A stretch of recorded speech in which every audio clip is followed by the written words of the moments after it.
Hi, this is Mr. Franklin, and I'm going to show you a little bit of the properties of exponents. We are going to look at just the first two properties. They're called the product rule and then the power of a power rule. So I'm going to read through this document and we're going to do a couple of problems together. So one of the skills you need in high school math is to simplify exponentials. Exponentials are any expressions that have exponents in them. That's pretty obvious, right? Here's some examples, like x to the fifth, that's x raised to the fifth power. But then this one's a little bit more complex. This is p to the second times p to the third, and you can tell it's multiplication because you've got two sets of parentheses next to each other. Or we've got r to the fourth all raised to the sixth.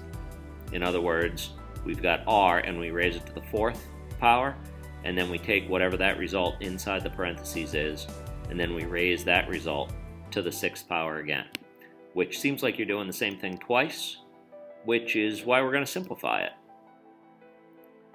Some of those expressions could be rewritten in a simpler form. Number one, the first example, x to the fifth, that's already in its simplest form. And I can tell that because there's no operation that we can do on this. There's no other x to the some power. There's no other x variables in this. And there are no other exponents. Sometimes there's more than one exponent, but they're on different variables, other variables. We'll see more complicated examples as we go, but let's stick to some easy ones. So x to the fifth is what we want a simplified expression to look like because it's already in simplest form. So here's number two. The second one, p squared times p cubed, or p to the second times p to the third. This is an example of how we would use the product rule. The product rule to simplify this. When we multiply two numbers or expressions together, the result is called a product.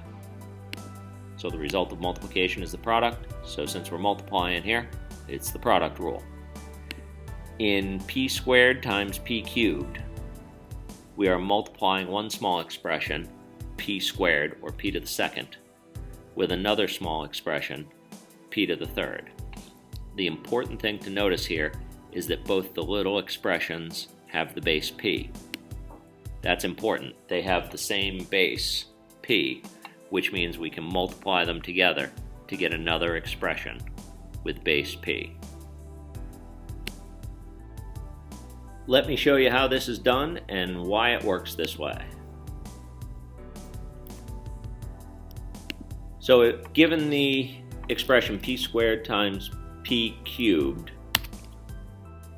what I want to do is figure out, well, what does that actually mean? Looking at this first set of parentheses that has p squared in it, what that means is I want to do p times p. That's what p squared means, is multiply p by itself. And then, of course, this is times p times p times p. And look at what that equals there. So I've got p times p times p times p times p, which is a silly way to say it, which is why we're simplifying this. So basically here I've got p times p times p times p times p. And since in multiplication it doesn't really matter which comes first, this p times p or this p times p times p, basically what you've got here is p times itself 5 times. And hopefully you realize that what that means is that this is p raised to the 5th power, because there's 5 of them. 1, 2, 3, 4, 5 p's times themselves. Do you see a relationship between that raised to the 2nd and that raised to the 3rd and this raised to the 5th? Think about that pattern for just a minute. Let's look at a second example of the same thing. Again, this is the product rule. And when I do y to the 2nd power times y to the 6th power, y squared times y to the 6th, we might say. That, of course, is y times y. That's the y squared times y times y times y times y times y times y. Let's see if I got them all. 1, 2, 3, 4, 5, 6. There's the first 6, or rather the second 6. And here's the first 2. But when I write it out like this, it certainly looks like, wait a minute, how about this? Since there's 8 y's there, how about I just add those together, giving me 8 raised to the, sorry, I meant y raised to the 8. In other words, the shortcut is just when you have 2 exponentials, like let's say g to the 7th times g to the 14th, man, it would be crazy to write all that out, wouldn't it? But now we've got a shortcut, and we proved why the shortcut works. So now you can just use the shortcut all the time, and I can do 7 plus 14 up here in the exponents place, or if you know what it is in your head, I can look at that and see that it's g to the 21st, g to the 21. That's the shortcut. If you have 2 exponentials of the same base multiplied together, simply add the exponents together. You can refer back to any of these problems that I've done here to see why it works. Moving on, this is the third and last example that I'm going to do in this lesson. This one works similar. The third example, r to the 4th all to the 6th, can be simplified using the power of a power rule. Exponents, I hope you know, are also called powers. Let me show you how this is done and why it works. So we've got r to the 4th all to the 6th. And what it means to raise something to a power, like back in this example that we did here with the letter p, if you have p times itself 5 times, write that as p raised to the 5th power, or p to the 5th. In this, what's being raised to the 6th power is r to the 4th. So let me write this out longhand. Let's do the 4th. I can use a little copy and paste since it's the 21st century. 3, 4, 5, 6 times.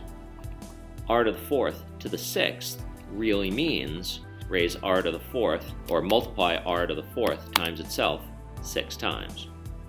And inside each one of these, r to the 4th means r times r times r times r. I'm going to write this like this, because when we have 2 variables next to each other, it means multiply. So r sounds like bad laughter, but it also means r times r times r times r times itself 4 times. It's the same as r to the 4th. Again, let me just copy and paste this a little bit. 3, 4, 5, 6. Man, that's a lot of r's. But how many r's is it? That is the question. Now, if I were adding them together, it would be 10 r's, but we're not adding it together. Keep that in mind. This rule is not add them together. Let's figure out what the shortcut is. So I've got, looking at each of these, I'm just going to write them out here. I've got 1, 2, 3, 4, 1, 2, 3, 4, 1, 2, 3, 4, 1, 2, 3, 4, 1, 2, 3, 4, 1, 2, 3, 4. There's 4. Plus 4 is 8 of them. Plus 4 is 12 of them. Plus 4 is 16. Plus another 4 is 20. Plus another 4 is 24. There's 24 R's there. And hopefully you can see the relationship that I see between this 4 and this 6. It's not addition. Instead, this is R raised to the 4 times 6. Because of course, and hopefully you saw where this was going a long time ago, 4 times 6 is 24. So can you see the steps that got me from here? 6 R to the fourths, 6 R's, which gave me 24 R's, and what that really means is R to the 24th. And I get that 24 because it's 4 times 6. Here's the last thing. Hopefully you can follow along with what I'm doing here now that you see it. I've got the letter Y raised to the 3rd power, and then that whole expression is raised to the 5th. So what I've really got is Y raised to the 3 times 5.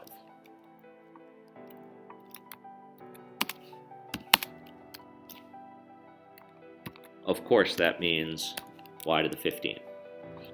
So here's the rule.